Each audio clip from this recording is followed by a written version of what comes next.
Most of the church believes that the rapture is going to happen any minute now.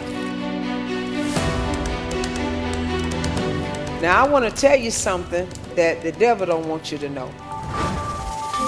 The first trumpet of Revelation will unleash hail and fire mixed with blood. A third of the trees will burn, and all green grass will be scorched. This is what you need to be looking for next. This is going to take place before the rapture. The church will be here when this happens.